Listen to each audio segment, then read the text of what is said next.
Hello everyone, welcome to my YouTube channel the crazy scholar one. आज की video में हम बात करने जा रहे हैं यूनियन एंड इट्स टेरिटरी के बारे में। जैसे कि आपको पता है, हमने पुरानी वीडियोस में प्रीएम्बल ऑफ इंडिया कंप्लीट कर लिया था। तो आज का बिल्कुल न्यू टॉपिक है यूनियन एंड इट्स टेरिटरी, जो कि part 1 of the Indian constitution में लिखा हुआ है। Part 1 of the Indian constitution में लिखा हुआ है union and its territory. Okay, so इस पार्ट 1 में आते हैं आर्टिकल 1, 2, 3 एंड 4। आर्टिकल 1, 2, 3, 4 ये पार्ट 1 में आते हैं। बात करें हम आर्टिकल 1 की, तो आर्टिकल 1 कहता है India that is Bharat, India that is Bharat shall be a union of states, shall be a union of states. This is the article 1 of the Indian Constitution.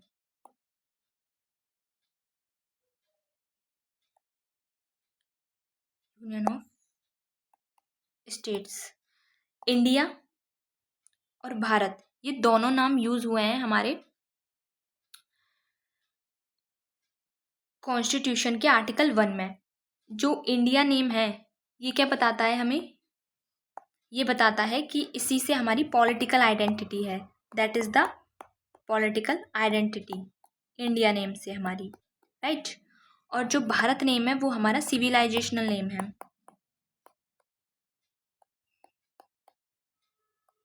तो ये हमारी सिविलाइजेशनल आइडेंटिटी दिखाता है। तो पहले ये बहस छिड़ गई थी कि हम इंडिया नेम यूज़ करें या भारत नेम यूज़ करें।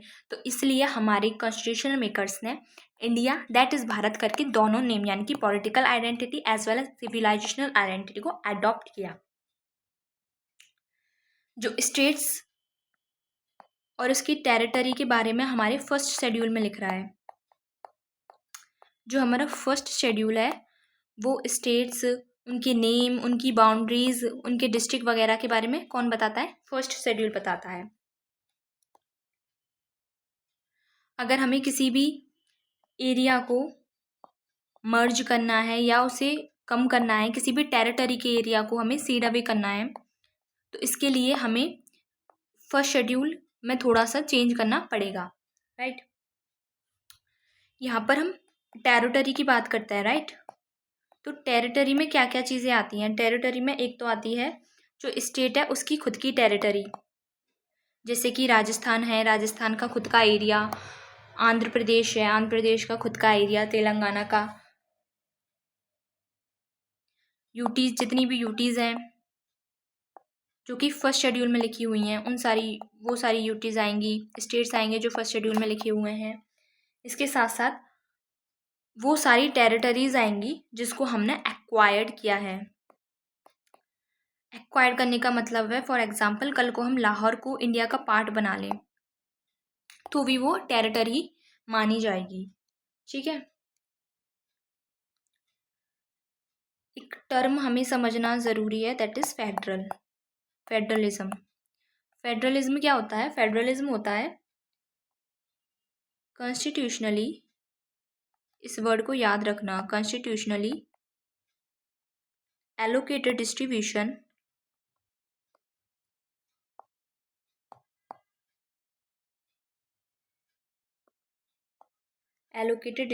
ऑफ पावर,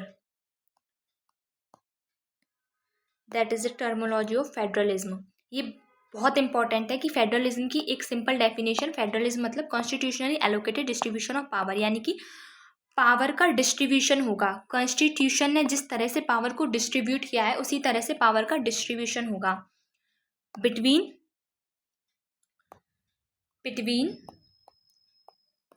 टू और मोर लेवल्स ऑफ द गवर्नमेंट या सिस्टम। दो या दो से ज़्यादा लेवल में अगर पावर डिवाइडेड है that is federalism. Equally power divided है दैट इज फेडरलिज्म।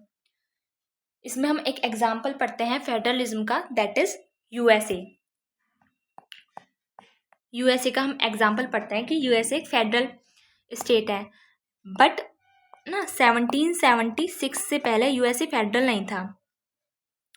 यूएसए में छोटे छोटे स्मॉल सॉवरेन स्टेट्स थे, छोटे छोटे स्मॉल स्टेट्स थे। और जब कोई भी स्टेट अगर छोटा रहता है तो वो बहुत ज़्यादा रिस्की भी होता है। इसकी इन द सेंस कि कोई भी बड़ी कंट्री उसको अपने अंडर कर सकती है, उसको अपनी कंट्री का हिस्सा बना सकती है। तो सोवरेन रहना अपने आप में रिस्की भी है, हालांकि उसके अपने मज़े भी है कि जीडीपी थोड़ी ज़्यादा होती है और उसको खुद की पावर्स होती हैं, वो कुछ भी कर सकता है, किसी के अंडर में नहीं होता। लेकिन ये रिस्की भी है कि बड़ी पावर्स उसको कैप्चर भी कर सकती हैं।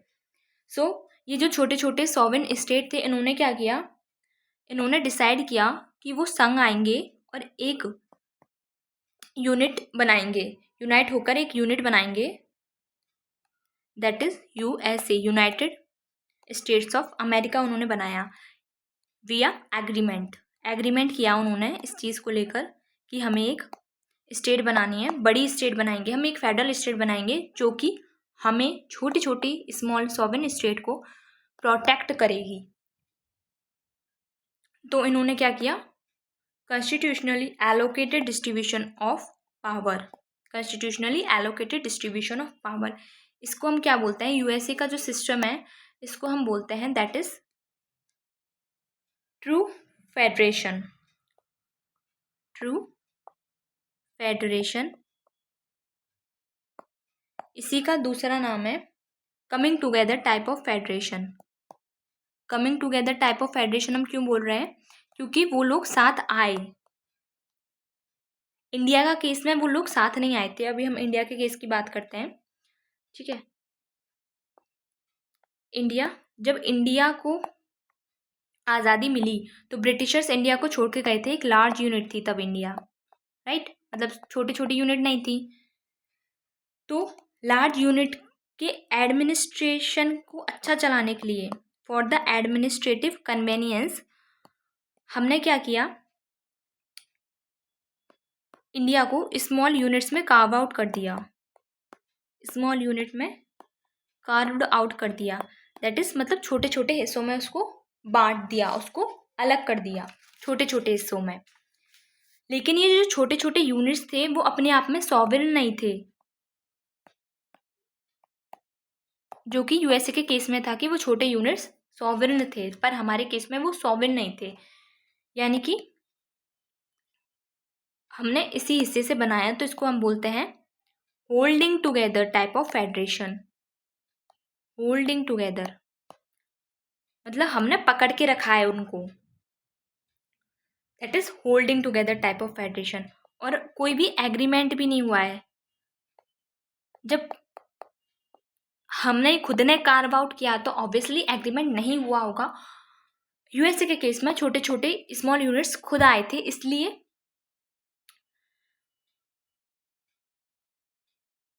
हमें करना पड़ा, okay.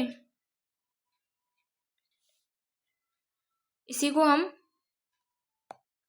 Union of state type of federation भी बोलते हैं, union of states type of federation. K C Wheare हैं, इन्होंने इंडिया के जो स्ट्रक्चर है उसको क्वासी फेडरल टाइप बोला है, quasi federal state with a unitary tilt.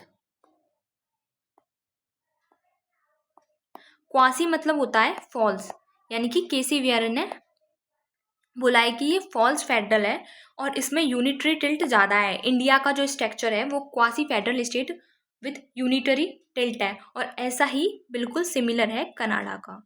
तो इंडिया का जो स्ट्रक्चर है वो कनाडा की तरह मिलता है। अगर हम बात करें यूके का स्ट्रक्चर, जब भी हम यूके की बात करते हैं, यूनाइटेड किंगडम की, तो वहाँ पर यूनिटरी फॉर्म ऑफ गवर्नमेंट है, यूनिटरी गवर्नमेंट है। यूनिटरी गवर्नमेंट क्या होती है, जिसमें सेंटर के पास सारी पावर होती है।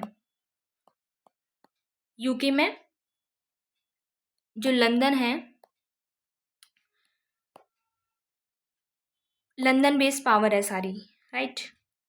One level of government that is centre which is London based. कोई भी स्टेट गवर्नमेंट नहीं है, no state government at all. Federal में स्टेट गवर्नमेंट होती है, सबके पास इक्वली पावर होती है, सेंटर और स्टेट के बीच में पावर डिवाइडेड होती है। यूनिटरी में सेंटर के पास सारी पावर होती है, कोई स्टेट गवर्नमेंट नहीं होती। हर चीज़ के हमें पता है प्रोज एंड कॉन्स होते हैं। अगर फेडरल के कुछ एडवांटेजेस हैं तो कुछ डिसएडवांटेजेस भी हैं। जैसे कि एडवांटेजेस हैं कि हमें प्रोटेक्शन मिल जाती है, प्लस में सपोर्ट भी मिल जाता है। लेकिन डिसएडवांटेजेस क्या कहते हैं? डिसएडवांटेज कहते हैं कि जब आप किसी भी मतलब सॉवरेन स्टेट से आप किसी भी बड़ी कंट्री का हिस्सा बनते हैं तो क्या होता है, आपको पावर शेयर करनी पड़ती है, पावर शेयर करनी पड़ती है। और आपके पास उसके बाद आपके पास थोड़ी फ्रीडम कम हो जाती है, क्योंकि आप अपनी मर्जी के मालिक नहीं होते। आपको हर एक फैसला सोच समझ कर लेना पड़ता है, क्योंकि आपके एक फैसले से कितनी अलग छोटे छोटे स्टेट्स का फैसला डिपेंड रहता है। इसके चैलेंजेस भी हैं एक फेडरल के, दैट इज चैलेंजेस क्या है? डिस्प्यूट बहुत होता है, सेंटर और स्टेट के बीच में डिस्प्यूट बहुत होता है। लेकिन कहीं पर सेंटर स्टेट के बीच में अगर डिस्प्यूट नहीं होता है फेडरल सिस्टम में, तो हम उसको कोऑपरेटिव फेडरलिज्म कहते हैं, राइट।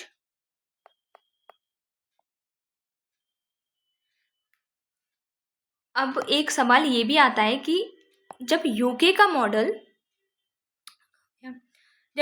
मॉडल खुद कैसा है, यूनिटरी गवर्नमेंट है, और हम पे रूल भी उस समय पर खुद यूके कर रहा था, तो हमने एक अलग ही सिस्टम निकालने की क्यों सोची? हम यूनिटरी ही अडॉप्ट कर सकते थे, तो हमने यूनिटरी गवर्नमेंट को अडॉप्ट क्यों नहीं किया? That is the question. तो हम यूनिटरी अडॉप्ट तो कर सकते थे, क्योंकि यूके से हमें रूल कर रही थी यूके गवर्नमेंट, तो हमें पता था यूनिटरी गवर्नमेंट के बारे में, हमें थोड़ी जानकारी थी। लेकिन हमने फेडरलिज्म चुना with a unitary tilt. Reason इसका था कि हमने एक प्रॉमिस कर दिया था, वी हैड अ प्रॉमिस क्या था? जब हमने गवर्नमेंट ऑफ इंडिया एक्ट 1935 पढ़ा था, तो हमने पढ़ा था कि प्रोविंशियल ऑटोनॉमी आई थी, राइट। तो प्रोविंशियल ऑटोनॉमी की डिमांड कौन कर रहा था? किसने बोला था सबसे पहले? तो गांधी जी ने बोला था कि हमें प्रोविंशियल ऑटोनॉमी मांगनी पड़ेगी, प्रोविंशियल ऑटोनॉमी मांगनी पड़ेगी, गांधी जी ने बोला था। तो जब हम एक तरफ तो आज़ादी से पहले हम प्रोविंशियल ऑटोनॉमी की डिमांड कर रहे हैं, और बाद में हम ये कह दें कि हम नहीं, अब हमें प्रोविंशियल ऑटोनॉमी नहीं, हमें यूनिटरी गवर्नमेंट, यानी कि सारी पावर सेंटर के पास चाहिए और स्टेट को कुछ नहीं मिलेगा, तो इनके साथ चीटिंग हो जाएगी, राइट। जो भी हमने प्रोविंशियल ऑटोनॉमी का वादा किया है, तो हमारा जो वादा था वो झूठा हो जाता है। इसलिए हमने एक फेडरलिज्म सिस्टम अपनाने की बात की। गवर्नमेंट ऑफ इंडिया एक्ट 1935 से हमें प्रोविंशियल ऑटोनॉमी मिल चुकी थी, जैसा कि आप लोगों को पता है। लेकिन हमने ट्रू फेडरेशन भी नहीं अपनाया। ये क्यों नहीं अपनाया? ये भी एक क्वेश्चन आता है। अब अपनाना था तो फिर ट्रू फेडरेशन अपना लेते, जैसे कि अमेरिका का मॉडल है, ट्रू फेडरेशन है, लेकिन वो एग्रीमेंट पे बेस है, यानी कि सारे छोटे छोटे स्टेट साथ आए, एग्रीमेंट हुआ, देन बना। लेकिन हमारे इंडिया में तो ऐसा नहीं हुआ ना। हमारे इंडिया तो बड़ी कंट्री थी, इसको कार्व्ड आउट किया, देन छोटे छोटे स्मॉल यूनिट्स बनाए। इंडिया में यानी कि कोई एग्रीमेंट नहीं हुआ, राइट। नो एग्रीमेंट क्यों नहीं हुआ? क्योंकि कोई भी स्टेट अपने आप में सॉवरेन नहीं था। लेकिन हम चाहते थे कि एक फेडरलिज्म की स्पिरिट रहे, इसलिए हमने क्या किया, थोड़ा सा फेडरल सिस्टम लेकर आए। लेकिन ये बात याद रखने की है कि इंडिया के कोई भी स्टेट अगर वो चाहता है कि वो इंडिया से अलग हो जाए, वो सीड अवे करना चाहता है, तो वो नहीं कर सकता, ठीक है। ना ही इंडिया का कर सकता, ना ही यूएसए का। बेशक यूएसए का मॉडल क्या हो, फेडरल हो, लेकिन ना ही neither Indian state nor USA state can secede, कोई भी इंडिया से अलग नहीं हो सकता, वो एक इंटीग्रल पार्ट है इंडिया के, कि वो इंडिया से अलग नहीं हो सकते, यूनियन ऑफ द स्टेट्स है। सॉरी, कुछ हमारा जो कॉन्स्टिट्यूशन है उसमें कुछ फेडरल फीचर्स भी हैं, फेडरल फीचर्स भी हैं हमारे कॉन्स्टिट्यूशन में। तो कौन कौन से फेडरल फीचर्स हैं? पहला तो है independent judiciary, independent judiciary, right, independent judiciary है, ये फेडरल फीचर में आता है। दूसरा आता है डिवीजन ऑफ पावर्स,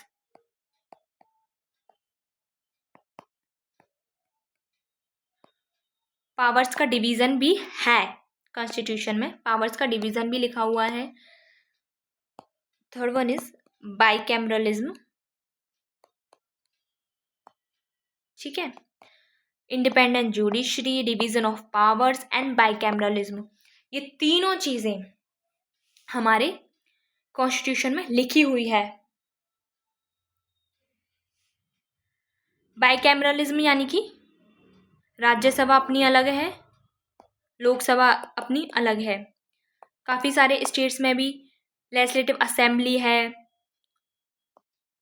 ये सारी चीज़ें बाइकैमरलिज्म में आती है। सेंटर में राज्यसभा और लोकसभा बाइकैमरलिज्म है। डिवीजन ऑफ पावर क्या है? डिवीजन ऑफ पावर है, हम बात कर सकते हैं इसमें union list, state list and concurrent list, ये भी डिवीजन ऑफ पावर का हिस्सा है, ठीक है। यूनियन लिस्ट में कौन कौन सी चीज़ें आती हैं? वो सारी चीज़ें आती हैं जिन पर सिर्फ यूनियन ही लॉ बना सकता है। स्टेट में स्टेट बना सकते हैं, कंकरेंट में दोनों बना सकती हैं, स्टेट भी बना सकता है एज वेल एज यूनियन भी बना सकता है। लेकिन कुछ ऐसी पावर है जिनको हम रेसिडुअल पावर्स बोलते हैं, जिन पर कोई भी सेंटर ना, सेंटर लॉ बना सकता है, सिर्फ सेंटर ही बना सकता है, तो उनको हमने रेसिडुअल पावर में रख दिया। ये किसका हिस्सा हो गया? ये हो गया डिवीजन ऑफ पावर का हिस्सा। कुछ हमारे पास यूनिटरी पावर्स भी हैं। यूनिटरी पावर्स का मतलब क्या हो गया? सेंटर के पास जो पावर्स हैं, लाइक एमरजेंसी पावर है, emergency power, okay,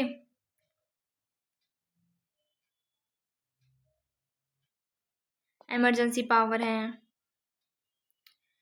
financial powers भी सेंटर के पास ज़्यादा हैं as compare to the state government. Army, navy, air force, defence यानी कि डिफेंस, फॉरेन अफेयर्स, ये सारी चीज़ें किसके पास हैं? ये सारी चीज़ें सेंटर के पास ज़्यादा हैं। तो इसका मतलब क्या हो गया?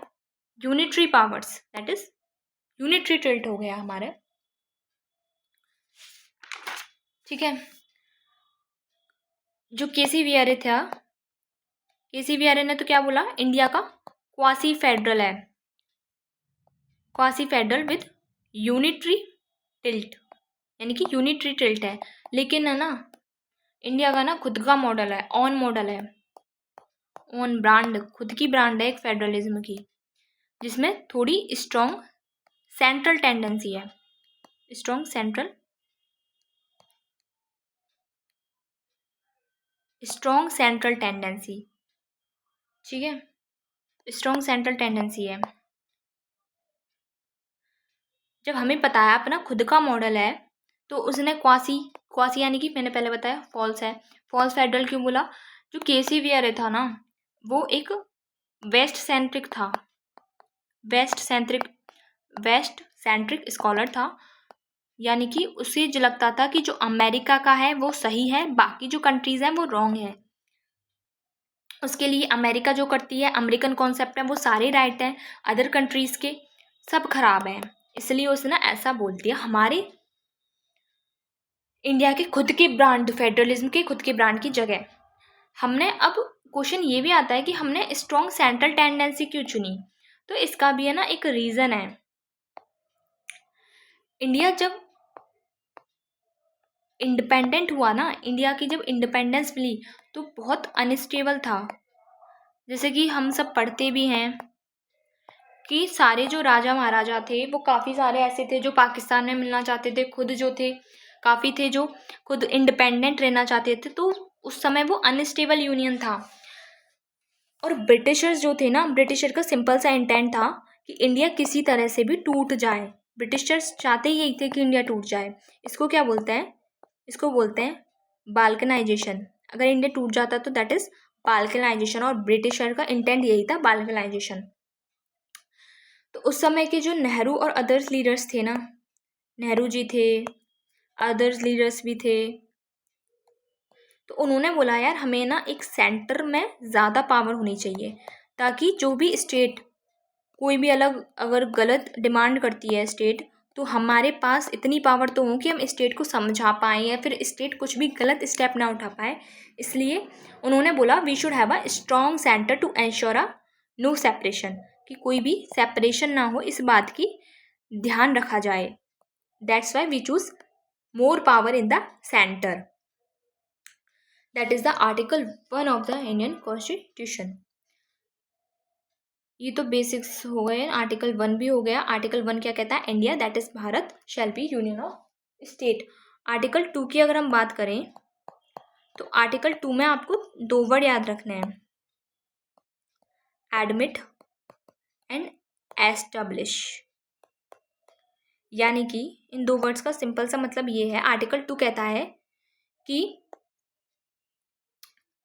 कोई भी अदर कंट्री है या कंट्री का कोई भी हिस्सा है, पार्ट है, वो इंडिया में मिल जाता है, इंडिया उसको एक्वायर्ड कर लेती है, तो बाय आर्टिकल 2 वो इंडिया का हिस्सा बन जाएगा। और इसको करने के लिए पार्लियामेंट को कोई कॉन्स्टिट्यूशनल अमेंडमेंट की ज़रूरत ही नहीं पड़ेगी। पार्लियामेंट को सिर्फ इतना करना है, जाना है, एक ऑर्डिनरी लॉ पास करना है। ऑर्डिनरी लॉ यानी कि जिसको स्पेशल मेजोरिटी नहीं चाहिए, जिसको सिंपल मेजोरिटी से भी पास किया जा सके। ठीक है, सिंपल मेजोरिटी से पास हो जाता है तो वो इंडिया का हिस्सा बन जाएगा। फॉर एग्जांपल अगर हमें लाहौर को, बीजिंग को या फिर कोई भी स्टेट को, अदर कंट्री के स्टेट को अपने इंडिया में मिलाना है, तो हम क्या करेंगे? आर्टिकल 2 पर जाएंगे। आर्टिकल 2 से हम एस्टेब्लिश कर देंगे या एडमिट कर देंगे एक नए स्टेट को, एस्टेब्लिश अ न्यू स्टेट। हमें इसमें कोई भी कॉन्स्टिट्यूशनल अमेंडमेंट की ज़रूरत नहीं पड़ेगी, राइट? सिर्फ ऑर्डिनरी लॉ से हो जाएगा। नेक्स्ट आता है आर्टिकल 3। आर्टिकल 3 में आपको ये वर्ड याद रखना है, FIDA, फिदा। फिदा आपको याद रखना है, ठीक है। यहाँ पर F का मतलब हो जाएगा फॉर्म, I का मतलब हो जाएगा इंक्रीज, D का मतलब हो जाएगा डिमिनिश, और A का मतलब हो जाएगा अल्टर। A का मतलब अल्टर, यानी कि इसमें भी पार्लियामेंट में बाय लॉ, पार्लियामेंट के पास पावर है बाय लॉ, याद रखना बाय लॉ। यानी कि आर्टिकल 3 में भी हमें कोई भी कॉन्स्टिट्यूशनल अमेंडमेंट की ज़रूरत नहीं है, ओनली बाय ऑर्डिनरी लॉ से हम इसको पास कर सकते हैं, ठीक है। फॉर्म, कोई भी एक न्यू स्टेट बना सकता है by the separation of territory of any state, ठीक है। जैसे कि फॉर्म का एग्जाम्पल ये हो गया कि जब 2014 में आंध्र प्रदेश से अलग हुआ तेलंगाना, राइट? तो ये किससे हुआ? आर्टिकल 3 से हुआ, आर्टिकल 3 से हुआ। फॉर्म हमने एक बड़ी टेरिटरी से छोटी टेरिटरी अलग कर दी, तो ये किससे होता है? आर्टिकल 3 से होता है। Form a new state by separation of territory from any state और बाय यूनाइटिंग टू और मोर स्टेट और पार्ट ऑफ स्टेट और by uniting any territory to form any state. इससे कोई भी स्टेट बना सकते हैं। आई यानी कि इंक्रीज, किसी भी स्टेट का अगर हमें एरिया इंक्रीज करना है तो हम कर सकते हैं। डिमिनिश यानी कि किसी भी एरिया को हमें कम करना है तो हम कर सकते हैं। अल्टर में हम बाउंड्रीज को अल्टर कर सकते हैं। अल्टर यानी कि चेंज, एक तरह से चेंज हो जाता है, ठीक है, दैट इज चेंज। आप नेम चेंज करना चाहते हो किसी भी स्टेट का तो चेंज हो जाएगा, बाउंड्री चेंज हो जाएगी। जैसे आंध्र प्रदेश की पहले बाउंड्री अलग थी, फिर तेलंगाना अलग हुआ तो तेलंगाना की ये बाउंड्री हो गई, आंध्र प्रदेश की ऐसी बाउंड्री निकल गई, तो that is what, that is alter the boundary. Telangana का नेम आया, दैट इज नेम चेंज करना, ठीक है। आर्टिकल 3 से होगा, लेकिन याद रखना आर्टिकल 3 भी may by law, sorry, may by law से होगा, ऑर्डिनरी लॉ से हो जाएगा। हमें कोई भी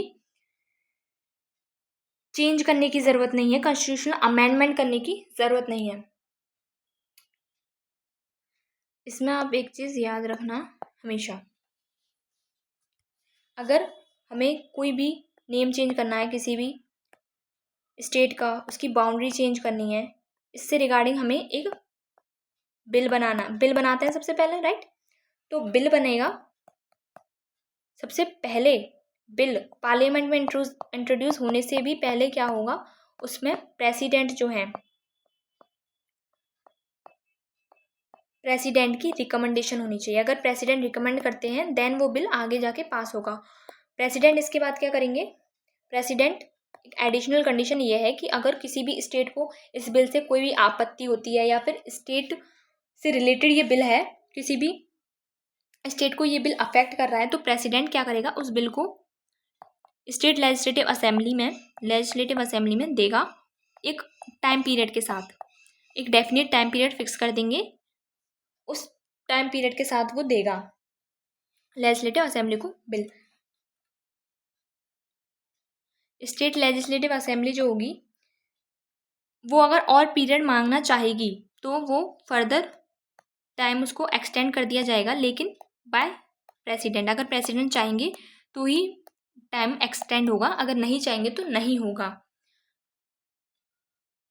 अपने व्यूज़ रख सकती है इस चीज़ पर, क्या होना चाहिए क्या नहीं होना चाहिए, लेकिन याद रखना ये व्यूज़ सिर्फ एडवाइजरी होंगे। पार्लियामेंट बाध्य नहीं होगा कि वो इस व्यूज़ को माने ही माने। अगर लेजिस्लेटिव असेंबली अपने व्यूज़ रख देती है तो ये एडवाइजरी है, अगर वो अपनी व्यूज़ रखती ही नहीं है तो ऑटोमेटिकली जब टाइम पीरियड ख़त्म हो जाएगा तो ये बिल पार्लियामेंट के पास चला जाएगा, पार्लियामेंट के किसी भी हाउस से इस बिल को पास किया जा सकता है। तो इम्पॉर्टेंट पॉइंट क्या हो गए, इम्पॉर्टेंट पॉइंट्स हो गए, प्रेसिडेंट रिकमेंडेशन मैंडेटरी है, प्रेसिडेंट की रिकमेंडेशन मैंडेटरी है किसी भी बिल को इंट्रोड्यूस करने से पहले। स्टेट लेजिस्लेचर ओपिनियन एडवाइजरी है केवल। Parliament can proceed even if state disagree, parliament can proceed even after the state disagree once the specific period expire. Next article आता है आर्टिकल 4। आर्टिकल 4 में 3 वर्ड याद रखना है, that is incidental, consequential and supplemental. Incidental, consequential and supplemental,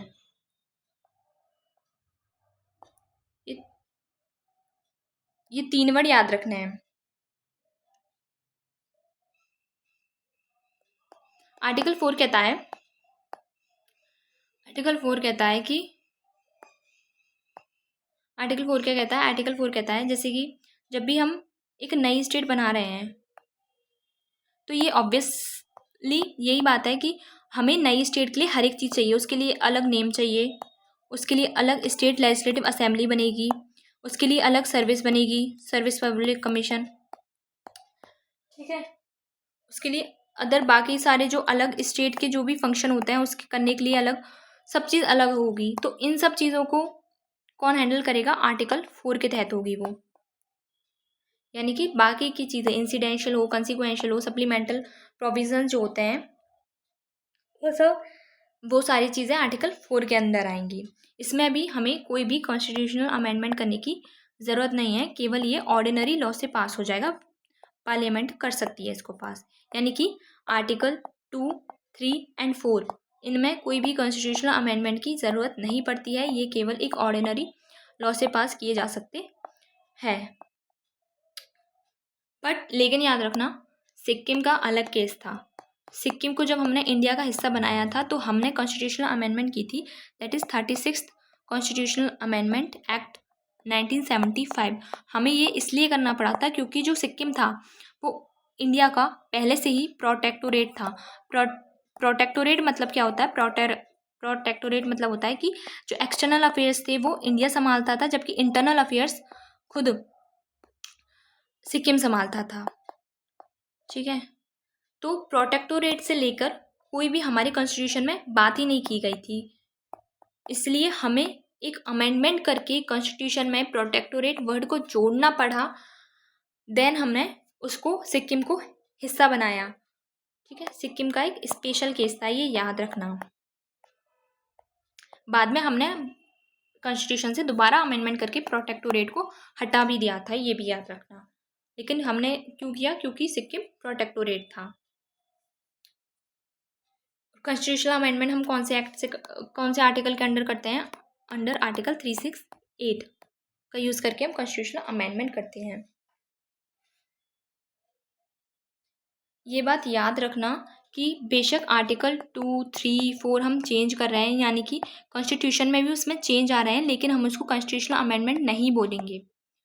क्यों नहीं बोलेंगे? क्योंकि आर्टिकल 368 का हम इसमें यूज़ नहीं कर रहे हैं।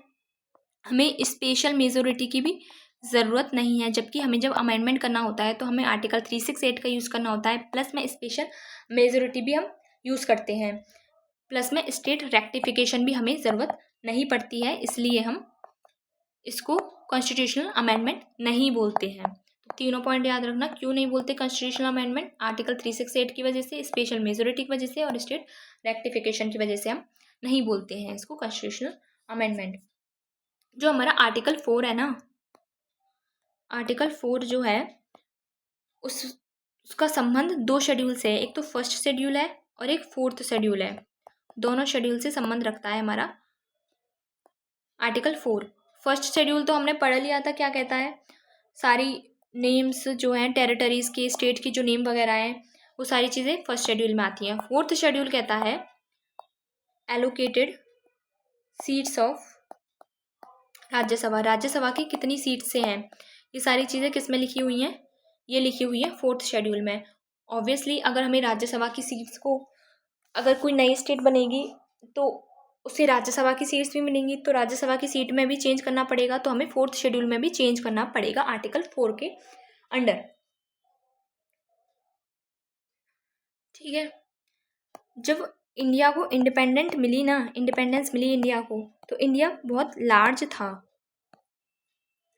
तो लार्ज था, उसके लिए हमने क्या किया? एडमिनिस्ट्रेशन में थोड़ी सुविधा हो जाए, हमने एक टेम्प्ररी सिस्टम बना लिया। एडमिनिस्ट्रेटिव कन्वीनियंस के लिए एक टेम्प्ररी सिस्टम बनाया और इंडिया को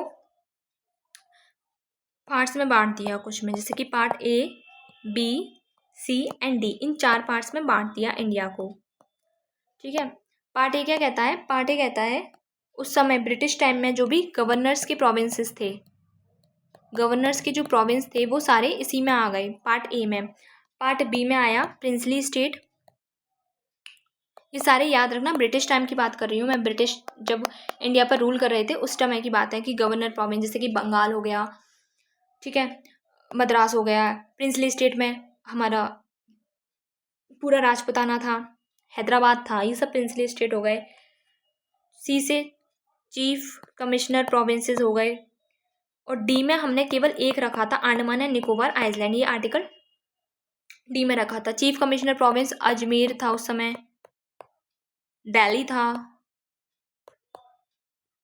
भोपाल था, कुर्ग था, ये सारे क्या थे? चीफ कमिश्नर प्रोविंस थे। तो हमने टेम्पररी इसको रखा था, this was temporary.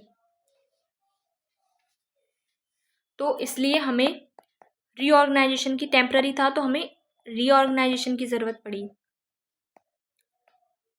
Reorganisation of the state की ज़रूरत पड़ी, तो एक क्वेश्चन ये भी आया कि बेसिस क्या रहेगा, what would be the basis for the this reorganisation of the state. तो सबसे पहले throughout the freedom struggle हमारे माइंड में ये क्लियर था कि language should be the basis of the division. Reorganisation का जो बेसिस रहेगा वो रहेगा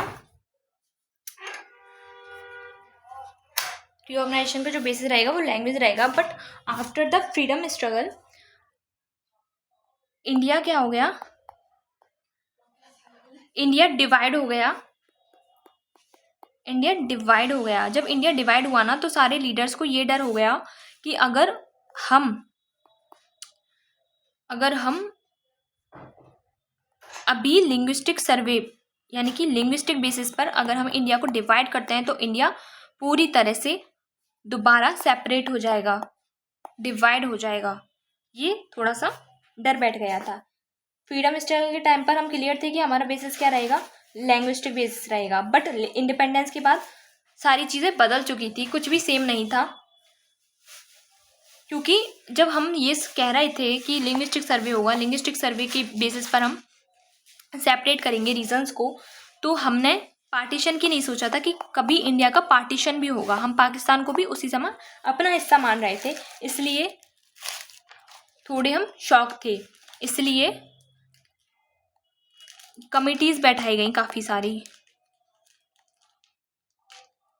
सारी कमिटीज़ बैठाई गई for the reorganisation of the states. इन कमिटीज़ के बारे में हम नेक्स्ट वीडियो में बात करेंगे। So thank you so much for watching this video. If you like this video, please like the video and share with your friend. Thank you so much.